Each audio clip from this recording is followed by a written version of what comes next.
누가복음 18장 12절은 유대인들의 열심을 이렇게 말씀하고 있습니다. 나는 일회에 2번씩 금식하고 또 소득의 11조를 드리나이다. 그 사실 여부를 떠나서 이는 그들이 율법주의에 얼마나 깊이 빠져 있는가, 그리고 그 율법에 의해서 그들이 어떤 삶을 살고 있는가 하는 것을 잘 대변해주고 있습니다. 마태복음 19장 20절에서 우리가 잘 아는 부자청이가 마찬가지입니다. 주님께서 말씀하신 모든 율법적 조항을 그가 말하기를 이런 일들을 다 지키고 있다고 고백합니다. 빌립보서 3장 6절에서 바울 사도께서도 열심으로는 교회를 박해했고 율법으로는 흠이 없는 자로 살아왔다는 것을 언급하고 있습니다. 유대교에 대한 그들의 대단한 자부심은 참 말할 수 없습니다. 그렇지만 마태복음 23장 23절에 주님께서는 그러한 유대인들을 가리켜서 뭐라 말씀하시냐, 정의와 긍휼과 믿음은 저버렸다고 지탄하고 있습니다. 부자청이도 마찬가지입니다. 모든 것을 다 지켰다 하는데 사실 내가 가진 그 재물을 가난한 사람에 나눠주고 나를 쫓아했을 때는 그는 그 인심으로 돌아갔다고 기록하고 있습니다.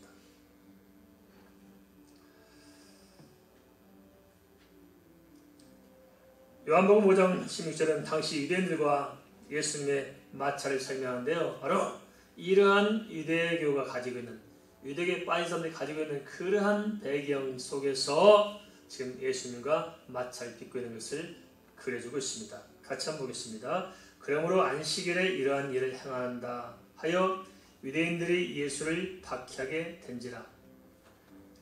예수님께서 그들에게 박해받은 이유가 무엇일까요? 그것은 안식일에 38년 된 병자를 고친 일 때문에 그렇습니다. 왜 안식일에 사람을 살리느냐, 이걸 가지고 지금 시비한 것입니다. 사람들이 얼마나 못된지 모릅니다. 죽은 살 살아나면 이것저것 떠나서 기쁘고 감사할 일이지 않겠습니까? 감격스러운 일이 아니겠습니까? 그런데도 불구하고 아무 생각이 없고 안식일에 그런 일 해야 하느냐 하는 걸 가지고 꼬투리 잡고 시비하고 있다는 것입니다. 그럼 그들은 어떻게 살아왔을까요? 그들이 사실 율법을 지켰다고 하지만 사실상 그 내면을 들여다보면 그들이 얼마나 엉터리인지를 알 수 있습니다. 마태복음 12장 11절에서 주님께서 이렇게 지적해주고 있습니다. 그들도 양이 안식일날 웅덩이에 빠지면 건져 안 건져요? 건졌어요. 자기들 양 한 마리 빠져도 이렇게 건져내면서 정작으로 사람이 죽어가는데 그 살린 것을 가지고 이들은 시비하고 있다는 것입니다.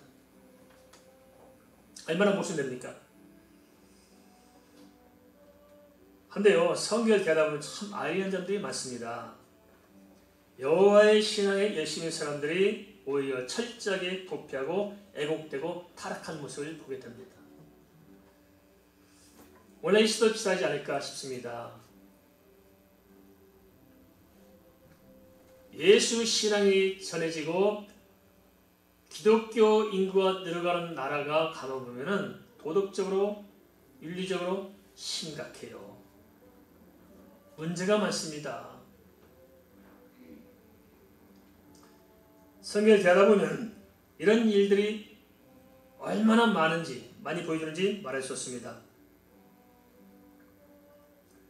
예수 믿고 산다면서도 정말 믿음이 무엇인지, 어찌 해야 되는지, 어떻게 살아야 되는지를 전혀 모른 채 그냥 신앙을 하나의 소유물처럼 여기고 그냥 바라보면서 살아가는 사람들이 얼마나 많은지 모르겠습니다.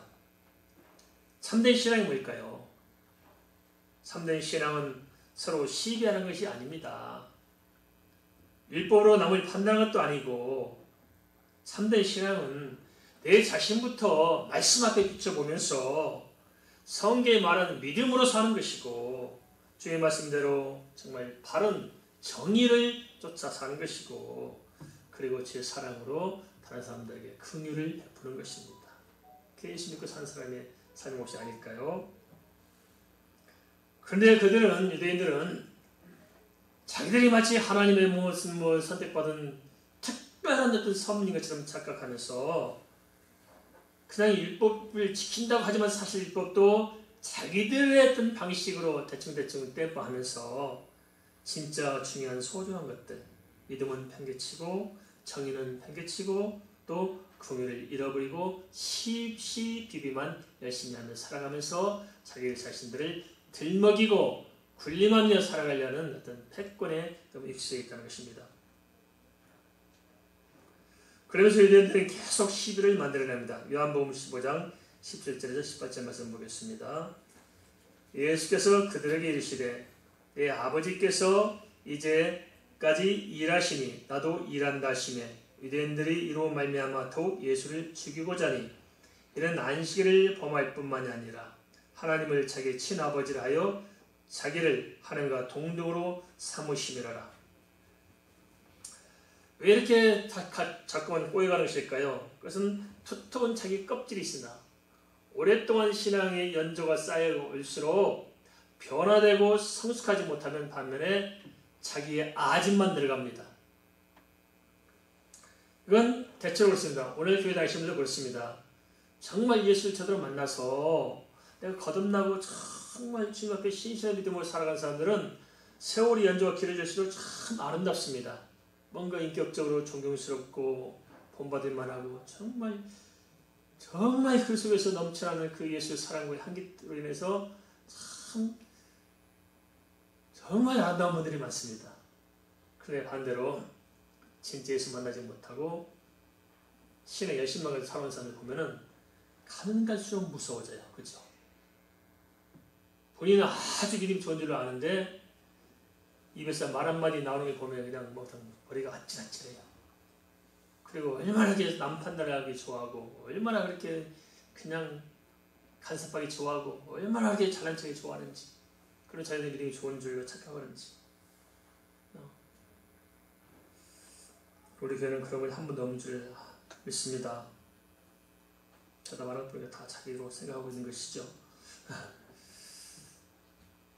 두꺼운 껍질에 갇혀서 애국된 시각을 가지고 예수님을 대적합니다. 그런데요, 사무엘하 7장 14절 보니까 하나님의 아버지로 부르라고 했어요? 부르지 말라고 했어요? 부르라고 했죠. 아버지죠. 여호와 이름을 부르는 게 좋아요? 부르지 않는 게 좋아요? 부르라고 하셨죠. 하나님 아버지가 불러야 돼요? 부르지 말아야 돼요? 불러야 돼요. 근데 자기들도 안 부르면서 남도 하나님의 아버지가 부르는 것을 못마땅히 한다는 것. 이게 얼마나 지금 애국되는지 말할 수 없습니다. 그리고 빌립보서 2장 6절에 분명히 이렇게 기록하고 있습니다. 그래서 그는 주님을 말씀하고 있습니다. 그는 근본 하나님의 본체시나 하나님과 동등됨을 취할 것을 여기지 아니하시고 하나님이 당신이 예수님이 하나님과 본체시라서 하나님의 본체시지만 하나님과 동등됨으로 나타나지 않으시고 하나님 밑에 당신을 주셨어요. 이 땅에서는 하나님께서 하나님이신 예수님께 오셔서 당신이 하나님으로 사신 것이 아니고 그리스도 대속자로서 사셨고 그래서 항상 하나님을 높이시고 당신은 하나님의 아들로 칭함을 받기를 원하셨습니다. 그것은 언약이 그렇게 되기 때문에 그렇습니다. 하나님의 아들로서 이 땅에 오신 그리스도. 그래서 그 언약대로 사신 분이 주님이십니다.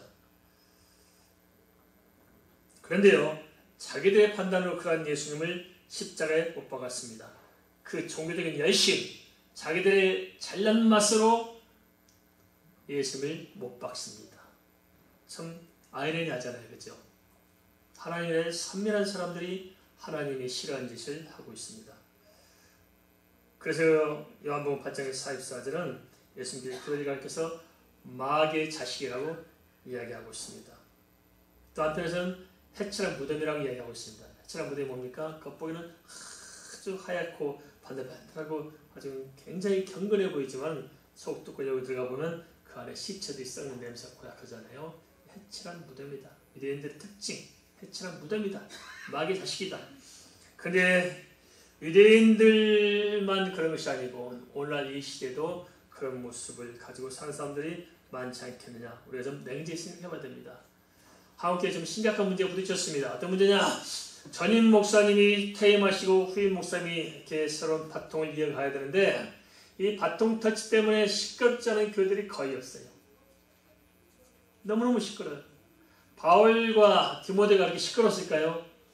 아니었습니다. 교회만 그런 것이 아니고 나라도 그런 요즘 그죠? 전임 후임 간에 너무너무 시끄러워. 근데 교회는 그보다 더 시끄러워요. 세상 일은 세상 일이라 그렇다 치지만 교회가 왜 그리할까요? 교회는 뭡니까? 우리의 신앙의 포지션에 뭔가 문제가 있는 것이 아닐까요? 진정 예수 그리스도 안에서 하나 되어 있다면 이런 일이 있을 수 있겠느냐? 뭔가 우리 자신들이 좀 냉철하게 생각해 볼 필요가 있을 것입니다. 그다음 문제의 본질은 뭐냐? 한번 생각해 보지 않겠습니까? 문제의 본질은 뭘까요? 그래서 뭐 다른 거창한 예부적인 어떤 뭐 시스템의 문제, 어떤 밖에 영향이 있는 문제가 아니고 보면 지극히 우리가 본질적이고 놓치기 쉬운 데에 바로 문제의 본질이 있을 것입니다. 그게 뭐냐면 교회에 다니고 신앙 연주가 많다고 하면서도 사실은 예수 그리스도를 모르고 성경의 말씀이 무엇을 말하는지를 제대로 모르는 데 있다는 것입니다.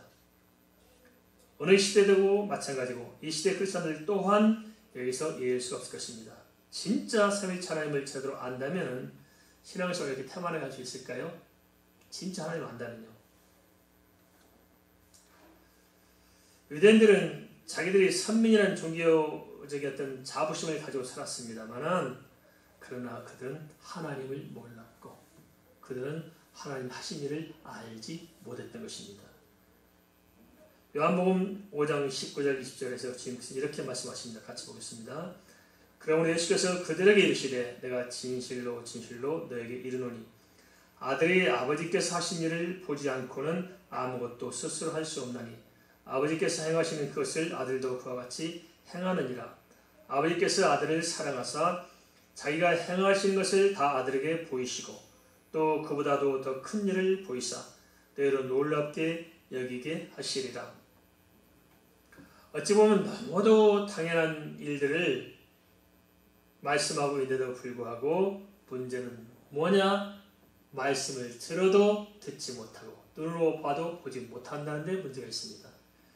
예수님께서 오셔서 당신을 증언할 때 두 가지를 가지고 드러냈습니다. 하나는 하시는 말씀이었잖아요.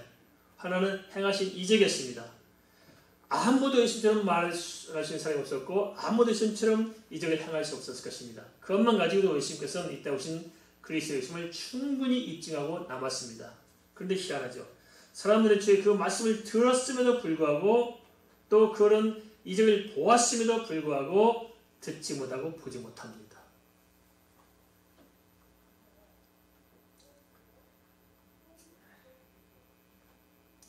그 참 안타깝지 않겠습니까? 근데 저는 가만 목회하면서 생각해 볼 때 이게 가장 우리가 가지고 있는 문제라고 생각됩니다. 이걸 극복해야 된다고 생각됩니다. 하나님께 어떤 생각이 의뢰받다 하시던 분들이 가보면 엉뚱한 일에 꼬꾸라져 있어요. 이유가 뭐냐 들어봤더니 말도 안 되는 걸 가지고 붙들려 있거든요. 그래서 생각해보면 만일 진짜 예수 그리스도를 정확히 만났다면 그럴 수 있을까 하는데 문제가 생각할 때 예수를 안 믿는 게 문제더라고요. 믿음이 없는 거예요. 전혀 하나님을 생각지 않고 전혀 하나님을 알지도 못해요. 근데 본인들은 교회 잘 다녔다고 생각하잖아요. 신앙이 있다고 생각하잖아요. 이게 문제다. 이게 심각한 착각이구나. 어떻게 해야 여기서 빼내올 수 있을까? 이게 고심입니다. 혹시라도 그런 분이 계시다면 빠져나오십시오. 그 착각에서 빠져나와야 됩니다. 성경에서 삼일체 하나님이신 예수님을 하나님의 아들이라고 칭한 것은 이 땅에 오신 메시아라는 의미를 가지고 있습니다. 주님께서 이 땅에 메시아로 오셔서 하나님의 아들이라는 그리스도로서 사시면서 분명히 명확하게 구원의 길을 제시하고 분명히 말씀하시고 분명히 보여주셨음에 불구하고 사람들은 예수를 못 받고 대적하고 시비하고 그렇습니다. 복음을 대적하고 복음을 시비하는데 어떻게 고려받을 수 있을까요?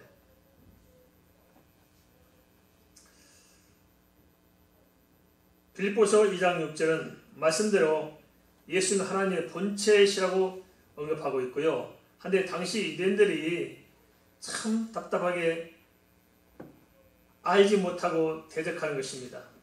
그러한 유대인들의 주임성은 다시 이렇게 설명합니다. 요한복음 5장 21절에서 23절입니다. 아버지께서 죽은 자들을 일으켜 살리심 같이 아들도 자기가 원한 자들을 살리느니라. 아버지께서 아무도 심판하지 아니하시고 심판을 다 아들에게 맡기셨으니 이는 모든 사람으로 아버지를 공경하는 것 같이 아들을 공경하게 하려 하심이라. 아들을 공경하지 아니하는 자는 그를 보내신 아버지도 공경하지 아니하느니라. 사람들은 잘 안다고 하는데 사실은 잘 모릅니다. 왜 그럴까요? 영적인 일이라고 했습니다. 믿음은 영적인 일입니다. 한번 따라서 하겠습니다. 믿음은 영적인 일이다. 동의하십니까? 네. 그래서 영적인 시각이 좀 열려져야 되는데요. 그래야 영적인 일을 알 수 있을 텐데요. 자꾸 우리가 육신의 생각에 똘똘 뭉쳐져가지고 자기의 두터운 벽 안에 갇혀서 그거 가지고 맨날 판단하고 그것에 의지해서 신앙생활을 한다고 하니까 사실상은 거리가 너무 멉니다. 요한복음 5장 21절에 23절 주님께서 말씀하신 예수님은 어떤 분이냐? 주님이 여기서 분명히 말씀하고 있습니다. 뭐냐? 첫째, 주님은 하나님이시라는 하나님. 본체가 하나님이십니다. 두 번째, 그분은 구원자이십니다. 다른 길이 없습니다. 그분은 우리의 주인이 되셔야 됩니다. 그리고 그분은 계시하셨어요. 말씀을 계시하시잖아요. 그런데 그분은 또 심판주로 오실 것입니다. 중요한 것은 이 사실을 깨닫고 이 기본적인 것만이라도 우리가 마음으로 알아야 됩니다. 머리로 아는 것이 아니고 마음으로 알아야 됩니다. 내 속에 이 말씀이 들어와서 내 온몸의 약물로 공급되어야 됩니다. 그런데 우리의 문제는 뭐냐면 그것이 우리에게 소화가 되지 않는 것입니다. 누님이 말씀드리면 다시 비유를 드리자면 이와 같습니다. 몸이 내가 빼빼하니까 살 좀 찌고 싶다. 그럼 어떻게 하니까 고기도 먹고 이렇게 해서 운동도 하고 해서 살이 찌야 되는데 푸주권에 가서 고기를 떼다가 내 살에 붙이고 다니는 겁니다. 이렇게. 그리고 나는 몸이 살이 붙었다고 생각하는 것입니다. 그건 아닙니다. 오히려 그것은 나를 더 악화시킬 뿐이지 내게 도움이 안 됩니다. 이와 마찬가지로 성도들이 신앙생활 오래 하다 보니까 교회에 대해서 잘한다고 생각해요. 말씀을 잘 안다고 생각해요. 제자들도 받았다고 생각하고 나는 정말 어느 경지에 올랐다고 선줄로 생각한다는 거예요.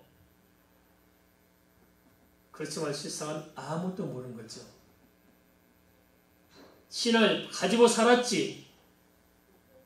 예수 믿는다는 생각에 의지하면서 살았을 뿐이지 내가 예수와 하나 되지 못했고 그 모든 말씀이 내 속에서 생명으로 육화되지 못한 것입니다.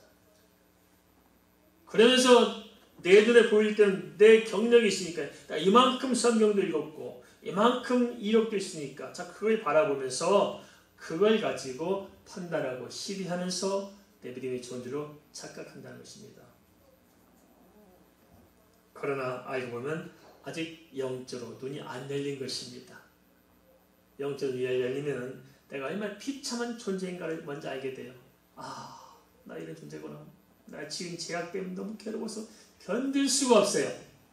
살아날 수가 없어도 하나님 어쩌겠습니까? 내 심령이 정말 견딜 수가 없습니다. 내 속에 쌓았더니 죄의 냄새 때문에 하나님 아버지 제가 나를 주는 것 때문에 내가 좀 견딜 수가 없습니다. 하나님 난 어찌하면 좋아요.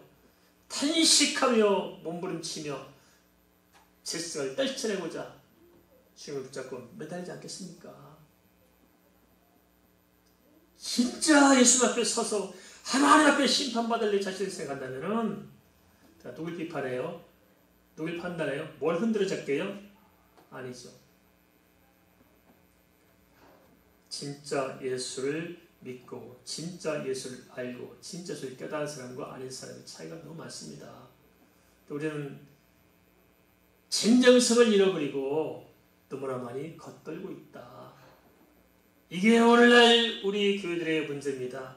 참 희한한 건 뭐냐, 기독교가 흥한 나라일수록 희한하게 도덕적으로 더 타락해요. 미국도 보세요. 기독교 대표국가인데 미국은 얼마나 타락해요? 사람 죽이는 것을 쉽게 생각해요. 도둑놈들 얼마나 많아요. 원사건 났다면 다 때려부시고 그냥 불지르고 험치게 바쁘잖아요. 그게 기독교 국가 맞아요? 우리 대한민국 어떻습니까?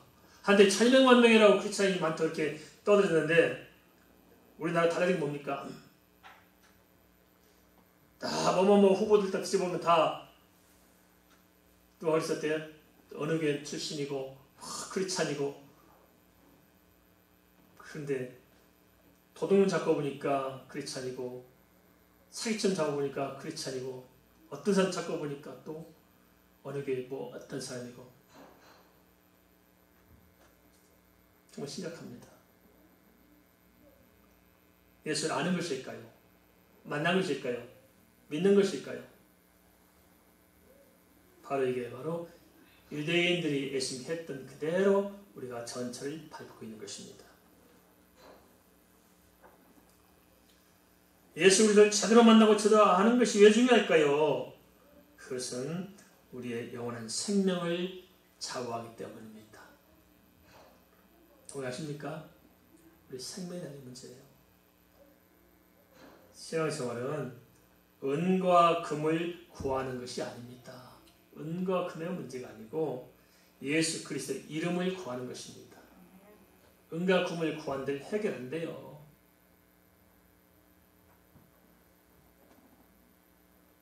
예수 그리스도를 만나서 그 이름을 붙잡고 패러다임이 바뀌어야 됩니다. 우리 삶의 그 속에서 빠져나와야 되는 것이지, 그 빠져나올 생각은 그 안에 있으면서 자꾸 이 안에서 뭘 해결해 보려고 해서 되겠습니까? 물에 빠진 사람이 허우적거리면서 어떻게 해야 좀 살겠는가? 안 돼요. 그 안에서 별생을 다 하고 깨달아야 살겠다, 뭐 좀 착하게 살아야겠다, 소용없어요. 물에 빠져서 물에서 건져내서 밖으로 나와야 사는 것입니다. 예수 믿는 게 이거예요. 밖으로 빠져나오는 거예요. 예수 믿는 것은 진리를 발견하고 사는 것입니다. 밭에 감추인 보화처럼 이 진리를 발견했잖아요. 진짜 가치 있는 것이 무엇이고 진짜 진리가 무엇인가를 우리가 발견했지 않습니까? 그 진리 안에 사는 것이 예수 믿는 것입니다. 그래서 요한복음 8장 32절은 진리를 알지니 진리를 잘 하고 있잖아요. 그 사실을 알고 예수를 붙들고 사는 사람은 이미 우리가 지금까지 살았던 삶에서 빠져나온 것입니다. 전혀 다른 세계에서 살아갈 수 있다는 것입니다. 패러다임 자체가 바뀐 것입니다. 그 예수 믿고 사는 것입니다. 심각한 문제가 있다면 영혼 구원의 문제일 텐데요. 사람들이 이러한 본질은 생각하지 못하고 너무 피상적인 것이 아닌가 싶습니다. 구원이란 천국에서 영원히 사는 것입니다. 더 이상 지옥 백성으로 사는 것이 아니고 천국 소망에서 사는 것입니다. 그런데요, 당시 유대인들은 자기들의 종교적인 껍질에 갇혀 삶으로 말미암아서 예수님의 말씀을 듣지 않고 반대로 대적했던 것입니다. 그래서 우리도 제발 영적인 눈이 좀 열렸으면 좋겠습니다. 영은 열려야 됩니다. 동의하십니까? 네. 영적 눈이 열려 사는 거예요. 너무 우리 자신의 껍질에 갇혀 살고 있지 않습니까? 내 방식을 못 벗어납니다. 내 신앙의 한계를 뚫고 나오지 못합니다. 그런데 무슨 역사가 있을까요? 그래서 우리는 자꾸만 기복적인 너무 민감합니다. 주님 돈 벌게 해주세요. 직장 주세요. 결혼 잘하게 해주세요. 사업 잘 되게 해주세요. 잘 풀리게 해주세요. 병 낫게 해주세요. 마음 상하지 않게 해주세요. 좋은 일 있게 해주세요. 우리 이런 수준에서 쳇바퀴들이 돌아갑니다. 그러나 거기서 빠져나온 방법을 모릅니다. 그렇게 기도하면서 또 삶은 내 마음대로, 내 방식대로, 나 좋을 대로, 내 욕심대로 살고 있잖아요. 뭘 아무튼 대책이 안 되는 거예요. 그러니까 무기력하고 답답하고 불안하고 초조하고 계속적으로 그 속에서 갈급한 심리를 가지고 반복하는 쳇바퀴 도는 삶을 살고 있지 않습니까? 그래서 우리는 좀 더 열심을 내면 된다고 생각합니다. 그렇게 열심을 낸다면 뭐가 될까요? 다른 게 없죠. 거기서 빠져나와야 됩니다. 그래야 삽니다. 그런 나의 껍질을 깨뜨리고 나와야 됩니다. 주님께서는 이렇게 말씀하십니다. 요한복음 5장 24절. 구원이 무엇인가? 정말 소동한 것이 무엇인가를 우리가 좀 분명히 좀 정리했으면 좋겠습니다. 내가 진실로 진실로 너에게 이르노니 내 말을 듣고 또 나 보내신 이를 믿는 자는 영생을 얻었고 심판에 이르지 않으니 사망에서 생명으로 옮겼느니라. 세상의 종교가 가지고 있는 구원과는 참 막연합니다. 또 너무 추상적이거나 아니면 좀 현실적입니다. 세상 종교가 구원은 뭡니까? 전부 현실적이잖아요. 또 그들이 말하는 영원한 구원에 대한 구원과는 들어보면 너무 막연해요. 그죠? 정확하지 않아요. 왜 그럴까요? 그것은 진리가 아니기 때문에 그렇습니다. 하지만 성경은 분명히 말씀하고 있습니다. 믿는 자는 영생을 얻었다. 이미 과거 완료가 끝난 겁니다. 예수 믿으면 구원을 얻었습니다. 믿습니까? 끝난 거예요. 구원 얻기 위해 사는 것이 아니고 구원받은 백성으로 사는 것입니다. 끝난 겁니다. 그 다음에 심판에 이르지 아니한다. 마지막 날 우리는 심판을 받지 않습니다. 선생님 분명히 말씀하셨잖아요. 우리 예수 믿는 사람들은 심판이 없습니다. 믿습니까? 심판받지 않는 거예요. 끝난 거예요. 예수 믿었으니까 끝난 겁니다. 심판에서 벗어난 겁니다. 그럼 우리 예수 믿는 사람들은 심판받는다 주장하는데 아닙니다. 우리는 심판에서 벗어났습니다. 주님께서 신이 말씀하셨습니다. 그리고 사망에서 생명으로 옮겨진 것입니다. 믿습니까? 그래서 이미 과거 완료 영생 얻었고 미래 완료 사망의 생명으로 옮겼고 현재 완료 심판에 이르지 않습니다. 미래는 심판에 이르지 않고 현재는 생명을 옮겼습니다. 그래서 예수님은 과거, 미래, 현재가 끝난 것입니다. 믿습니까? 이미 우리는 과거 완료로 영생을 얻었고 미래 완료로 심판에 이르지 아니하고 현재 완료로 사망의 생명으로 옮겨진 것입니다. 이 말은 무슨 말이냐? 모든 인생의 문제에서 이미 벗어난 것입니다. 할렐루야! 벗어난 거예요. 벗어나려고 사는 것이 아니라 이미 벗어난 것입니다. 그래서 예수 믿고 사는 사람들은 인생을 다 하나님께 맡기고 저 천성을 바라보면서 기뻐하며 감사하며 즐거워하며 사명 감당하면서 내가 주를 위해서 자기네서 고난을 선택하면서 믿음으로 사는 것입니다. 그럴 때 하나님의 기적이 역사하는 것입니다. 그럴 때 내가 이제 알지 못한 새로운 삶이 펼쳐지는 것입니다. 그게 예수 믿는 사람이에요. 세상이 감당하지 못하는 거예요. 그런 사람들을. 이게 예수 믿는 사람의 삶의 모습이 아닐까요? 이게 신앙생활이죠. 그래야 가슴에 감동도 있고 하나님 하신 역사도 보는 것이지 이렇게 자기한테 매가지고 그냥 이렇게 또 한마디 하면 삐지고 이제 나 교회 안 다녀. 무슨 하나님하고 삐졌어요. 교회 안 다니게. 이건 말도 안 돼요. 뭐 교회가 뭐 아쉬워서 교회 다니라고 하십니까? 자기 영혼 때문에 그런 거죠. 저한테 진짜 그런 생각만 갖게 산다면 도망가실 때가 많아요. 뭐 그런 건 거의 뭐 없는 거고. 영혼을 생각해서 이렇게 이야기하는 것이지 뭘 다른 게 있겠습니까? 그죠?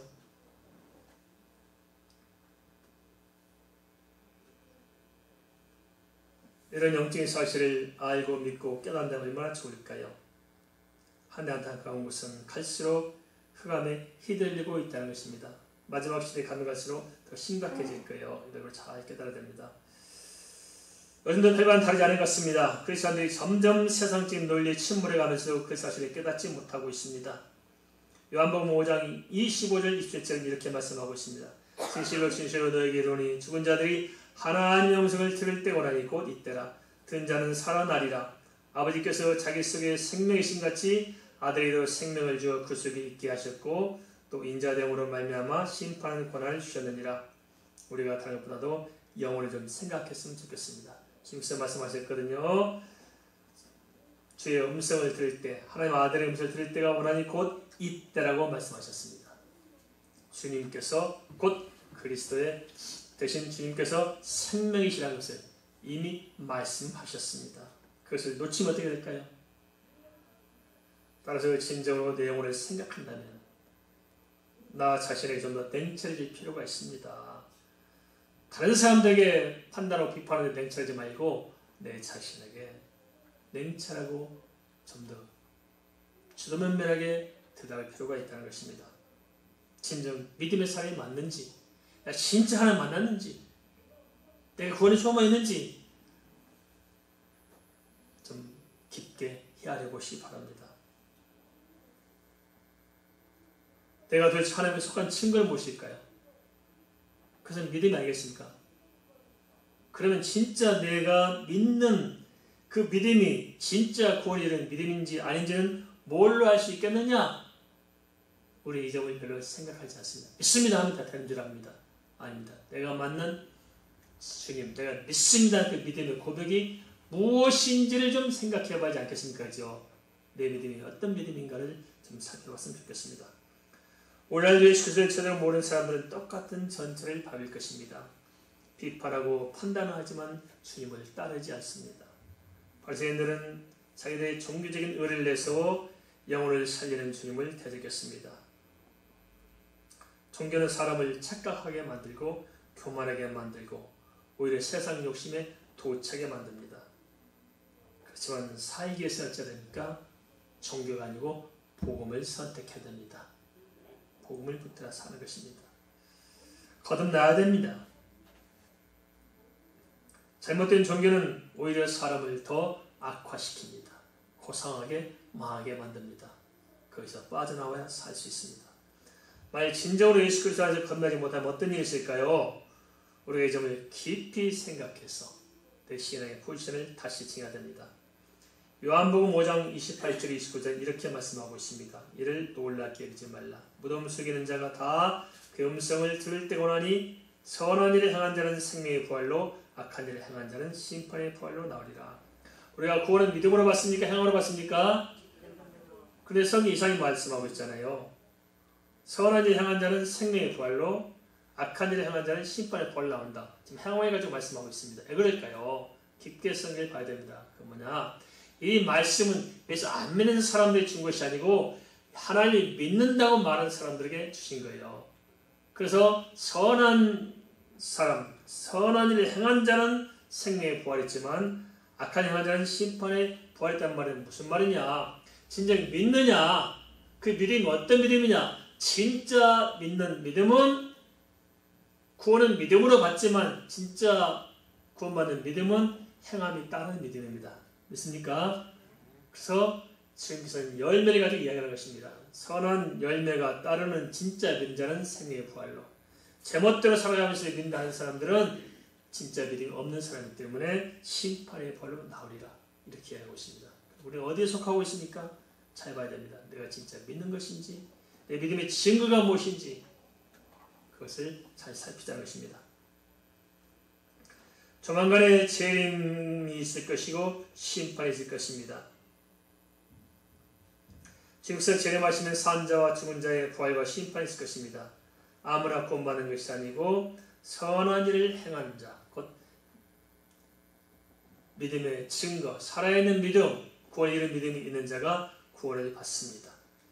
사람들은 설마 그런 일이 있을까 싶지 않습니까? 아닙니다. 성경은 마지막 최후 심판이 있음을 명확하게 말씀하고 있습니다. 요한복음 5장 3절입니다. 내가 아무것도 스스로 할 수 없노라. 든대로 심판하오느니 나는 나의 뜻대로 하려 하지 않고 나를 보내신 이의 뜻대로 하려 함으로 내 심판은 의로우니라. 요한복음 5장 3절 말씀을 정리하는 것입니다. 첫째, 예수 그리스도의 심판은 의롭다는 것이고요. 심판 있고 없고 문제가 아니라 분명히 있는데 그 심판은 의롭다는 것입니다. 왜냐? 그것은 하나님의 뜻입니다. 어떤 분들 하나님 어떻게 심판을 두느냐? 아닙니다. 천지 만물을 창조하시고 모든 역사를 운행하신 분이 마지막 날 불신자들에 대한 심판을 작정하셨던 사실, 이것은 하나님의 뜻이라는 것입니다. 우리가 다 헤아려 알지 못하지만 분명히 하나님께서 말씀해 주고 계십니다. 사람이 인정할 수 없다고 죄가 없느냐? 아닙니다. 분명히 있습니다. 구원받지 못하면 음부에서 고통받다가 재림 때 영원한 지옥 심판을 변할 길이 없을 것입니다. 이것이 분명한 사실입니다. 성경 이 땅에서 그러므로 우리의 종교심이나 만족시키는 그러한 지침서가 아니라 이러한 영적인 사실을 우리는 깨닫고 진정성의 믿음을 회복하기를 촉구하는 것입니다. 지금은 우리가 막연할지 모르지만 인생이 참 길지 않을 것 같습니다. 금세 지나가고 이제 조만간 우리가 주의 마지막 재림의 날에 살 때가 올 것입니다. 주님의 재림이 우리 생애에 있으면 참 좋겠지만 그리 안 할지라도 우리에게 주어진 생애도 별로 길지 않습니다. 예전에는 그냥 뭐 미래를 보고 살았는데요. 지금은 가끔가다 누가 나이를 물어볼 때마다 습관적으로 내가 몇 년 더 살까를 계산하더라고요. 평균 연령이 남자들이 81세라며요. 81세. 여자들이 85세.